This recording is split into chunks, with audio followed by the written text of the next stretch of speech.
Good morning. For this back to basics practice, we're going to play around with some lunging, some hip work, some warrior two, and a little bit of balance. And what I've got here today, I've got a block. You can have this kind of block or this one, a strap, and then a pad in case you need it for when you do lunges, okay, for underneath your knee. So I have those handy for you. Let's get going. We're going to come onto our backs to begin. And just start by settling into your breathing. Have your strap handy because we're going to move into some hip work with the strap in just a moment. But let's just start by settling with the breath.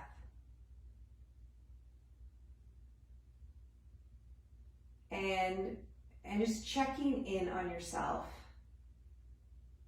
as to where you are, how your day's been.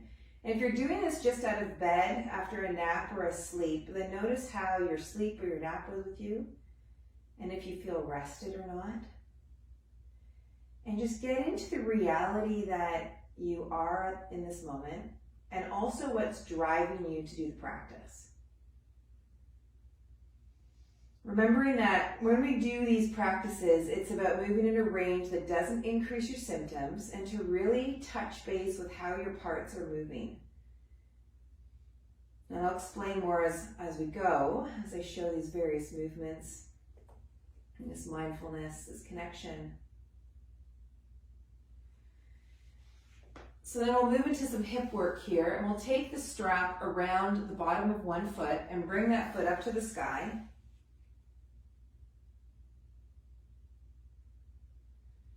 And the idea here when you're in this position is that when you brought your leg up, the pelvis didn't come off the floor. The movement, if you can feel, this is your leg and this is your pelvis.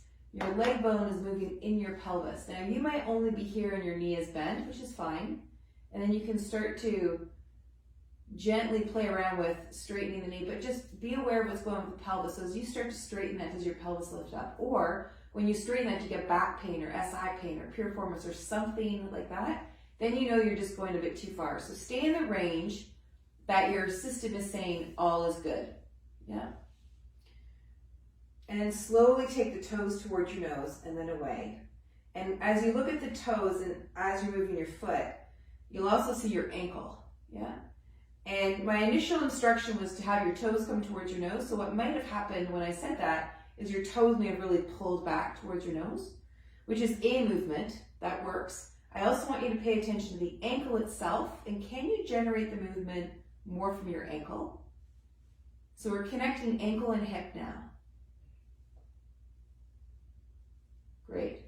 Okay, good. And now bring that down and bring the other leg up.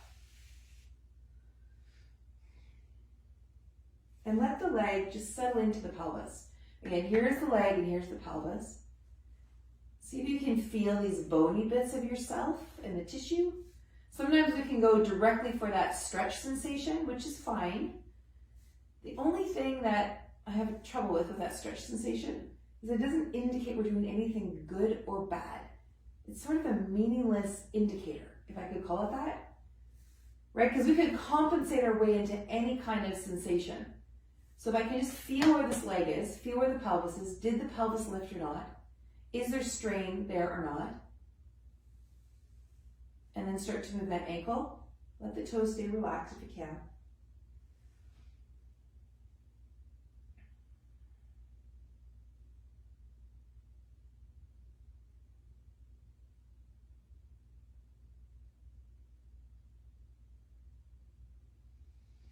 Checking in with your breathing. Just notice what you're thinking about as you're moving that ankle. Good. And then bring that down. And pause. And slowly work your way up. We're going to come into a lunge. If you need a pad for underneath your knee, it could look many different ways. Some people just place it under there. Some people place the whole limb on there. It's totally up to you about how you want to do that. The point is just to give your knee support if it needs it. And then we're here and just connect the ribs. Here's your rib cage and here's your pelvis. So feel these two pieces together and start to move forward and then back. forward, and back. Now, if this is challenging your balance a little bit, then make the movement a bit smaller, or just stay right here. Stay within the range that really, really, really makes sense. So maybe that's nothing, maybe that's a little bit, maybe that's a lot. There's a fallacy to think that you have to like move in order to improve. It's not entirely true. It all depends on what's going on for you. Okay, and then the other side. You could just be here static, being aware of the bottom of your foot and then the top of the back foot. Notice if when you moved into your lunge, if you drove the movement from your back, more so like this, can you think about knee, hip, hip, and knee? So the knees and the hips on both sides. And just bring your awareness so that you're mindfully connecting as you move, whether you're just staying in the position or you're going forward and back. Stay connected and in your body. See if you can get out of your head a little bit and just feel that movement. And connect in legs, knees, hips, easy breathing.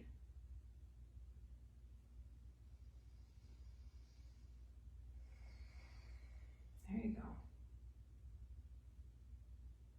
Good. And now, coming up. So come into standing now and feel your feet on the floor. The 3 points, the center of the heel, ball of the foot, base of the pinky toe, and then take your legs wide. Good, and then rotate your leg bones. Feel those bottoms of the feet, one more time. Center of the heel, ball of the foot, base of the pinky toe. Hands come behind the legs here. Press the legs into the hands as you come down. So the idea here is sometimes when people are sitting, their knees will fall inward. So it might look like this. So if you've been here and you've rotated your legs, watch the tracking of your hip, your knee, and your ankle. And sometimes what can be helpful is when we have the hands here, you can press those legs back into the hands. That might help generate some work in the back of your hip. But again, the key is that you're watching that movement of the leg bone and the pelvis, feeling those 3 points of your feet so that you're connecting between the hip and the foot. Yeah. And then see if you can do this movement with like 5% less effort. You're still getting the same result, but can you do it with a little less brace, a little less grip, a little less, period. Yeah? Can you find that zone a bit more succinctly? Okay, good, and come on up. Now you may need to hold onto a wall or a chair for this next one, but what we're gonna do is we're gonna take the ankle up onto the knee. So watch this leg bone. Leg bone's moving in the pelvis, ankle comes up, and then let's start to sit through the pelvis, the knee, and the ankle. Okay, so you might want to use a chair or a wall just to support yourself as you come down. Thinking hips, knees, ankles.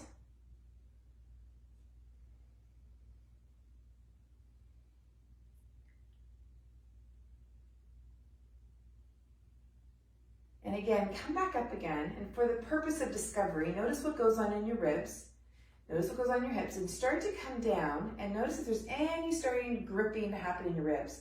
Now, sometimes people will notice something but say, there's no pain, so it's fine. And it is. And if you want to get to a little bit more of a quieter, more nuanced space that really comes into your zone in a really interesting state of feeling inside, can you move in a range that tension, that kind of grippy, that kind of brace isn't there? So maybe you move just a little bit less, or you're just more mindful to kind of say, all right, as I'm coming down, I'm going to stay in contact with my hip, my knee, and my ankle, but only as much as this stays quiet. Can I still let my rib cage not get all grippy, or my jaw, or my eyes, whatever part of your body it is that starts to hold tension that enables you to brace. We want to reduce those bracing patterns while improving these other movement patterns. Yeah, so then it's really your hip, your knee, and your ankle that are doing the work, not holding and gripping to prevent yourself from collapsing or from falling down. Yeah. That's where you really begin to develop agility, right?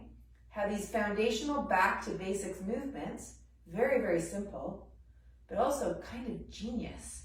When we just focus in on the area we're meant to move and then tune into our breath, tune into our spirit, tune into our soul. Yeah, and then come up through there. Good. All right, now come into standing. Feel what you're feeling. Center of the heel, ball of the foot, base of the pinky toe. Really good. Okay, now we're going to grab a block. You can choose one or the other. I find that most people, if they've got blocks at the house, it's this kind of block. Maybe not wood, maybe it's foam, maybe it's what other material, or they might have these thinner. These are more old school blocks. But I'm going to use this guy. I'm going to come next to a wall. You don't need a full wall space like this, but just something that is somewhat flat.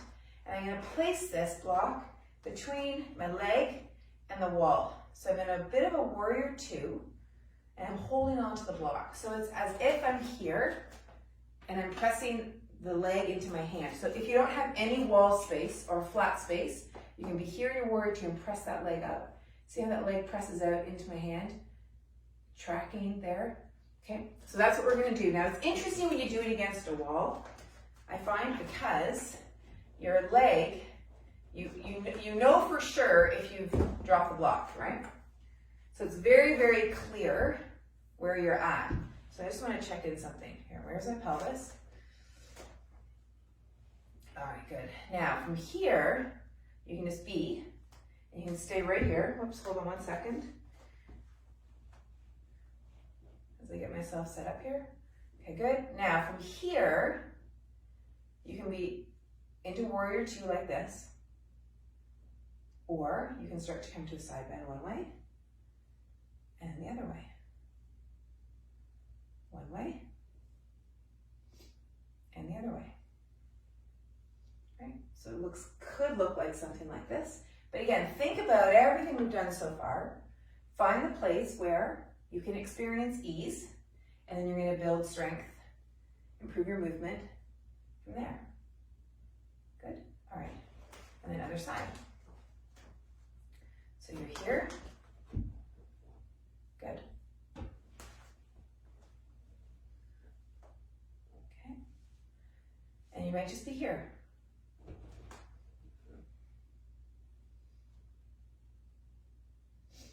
And you can position this leg wherever you want it to. So whether you want more internal rotation, or if you find it difficult to hold the block, you can take the foot away so you've got more away, gets a bit more away from the wall, and you'll have more pressure easily against the block. And then over time, you can practice coming back here.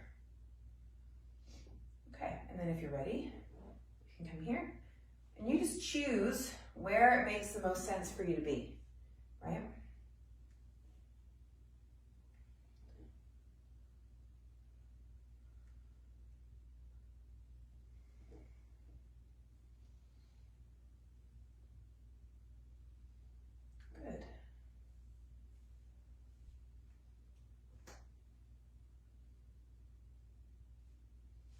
Good, and then coming back.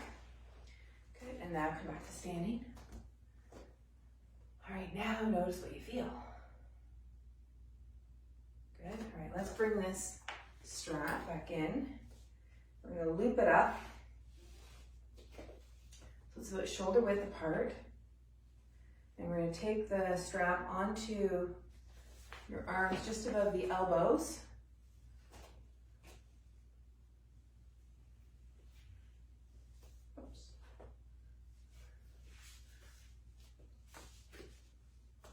All right, there you go, yeah?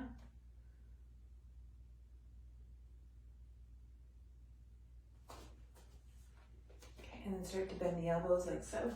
So you're here. Now watch the forearm for here. I'm not dropping the arms down like so. So my fingers are pointing forward as if I've got energy coming out my fingers and it's shining onto the wall in front of me. And then as I move my arm back, watch it's in the shoulder socket there. I'm moving those elbows back. It's not the ribs coming forward, so take a peek. It's this arm bones coming back as opposed to this rib cage coming forward. It's that going back. So it really helps you get a feel for what's going on between that arm bone and the shoulder socket, yeah?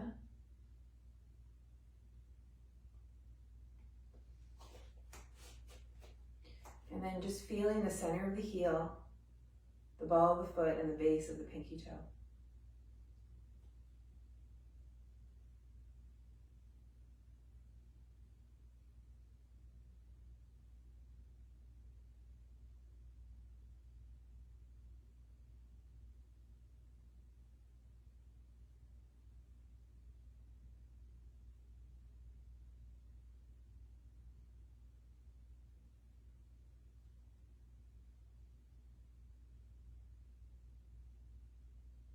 All right, good. And then let the arms come down, let the strap come down.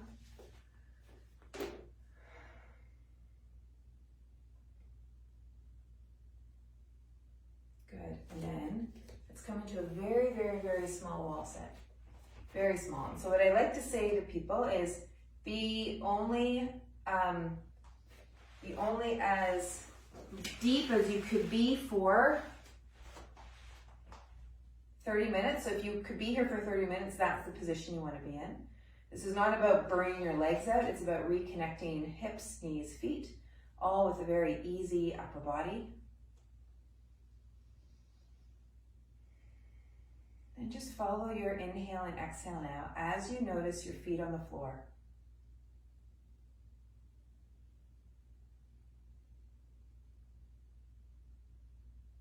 And again, notice where you're holding any extraneous tension that you don't need to hold.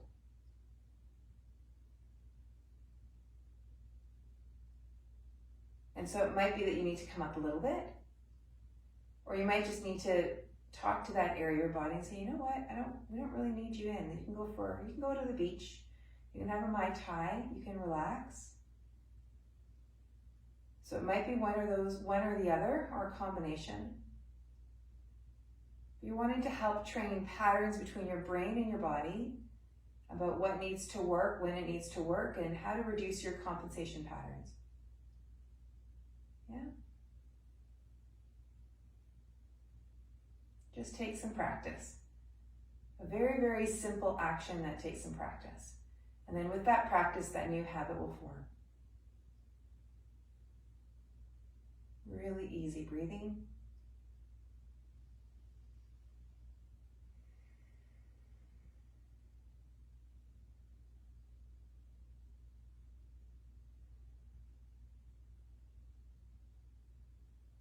And just take with you for the rest of your day this lovely quote, which I think is by Lao Tzu, which is, with less effort, the faster and more powerful you will be.